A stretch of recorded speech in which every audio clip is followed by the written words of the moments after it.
एक दिन प्रजा बड़ी दुखी थी और प्रजा ऐसे आकर के राजा की जय जयकार कर रही थी। राजा ने कहा, प्रजाओं मेरी जय जयकार क्यों कर रहे हो? बोले महाराज हम लोग बड़े दुखी हैं। तो दुखी है तो क्या काम नहीं करते हो?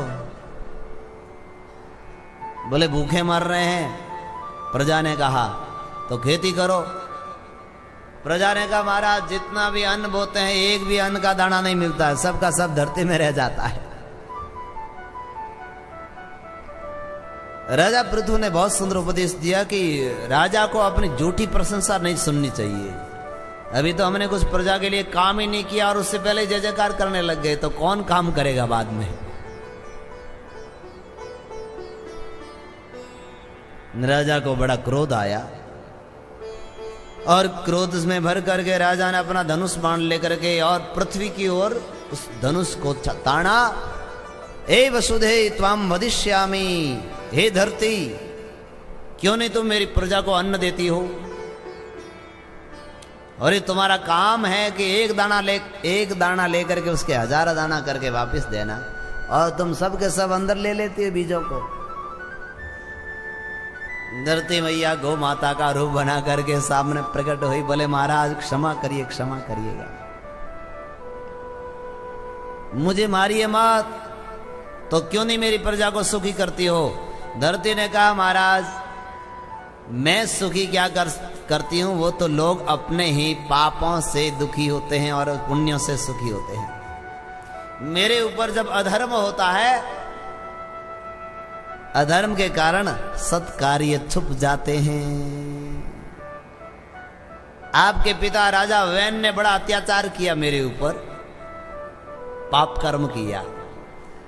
तो जब पाप कर्म मेरे ऊपर होता है तो जो बीज होते हैं वे सब मेरे अंदर छुप जाते हैं, मैं बीजों को प्रकट नहीं कर पाती हूं। कोई लोग गौ माता को दूना चाहें, पर कभी कभी कोई गौ माता होती है जो दूध को चढ़ा देती है ऊपर, दूध वो बनाती नहीं है। तो कोई लकड़ी लेकर के खड़ा रहे ऊपर और गाय पैराएगी नहीं, तो उसके लिए क्या करते हैं? बोले वो चाटा बढ़िया से सुंदर गौ माता के लिए खली का बाटा बना करके, और वह जब खिलाते हैं और गौ माता खिलाती है, प्रसन्न होती है, प्रसन्न होती तुरंत वापस स्तनों में दूध भर आ जाता है।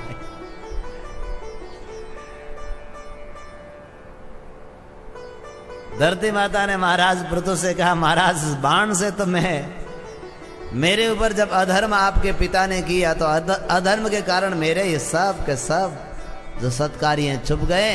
अब आप राजा आए हैं इसलिए आप धर्म करिए।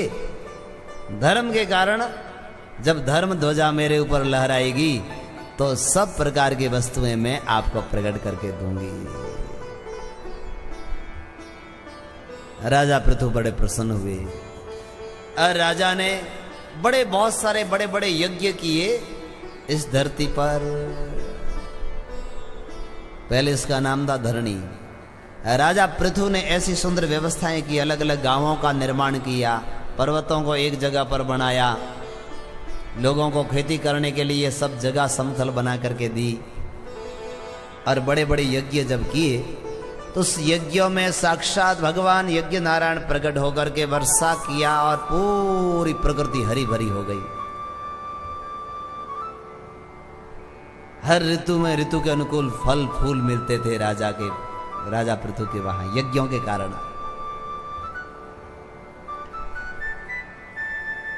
यज्ञात् भवति पर्जन्यो,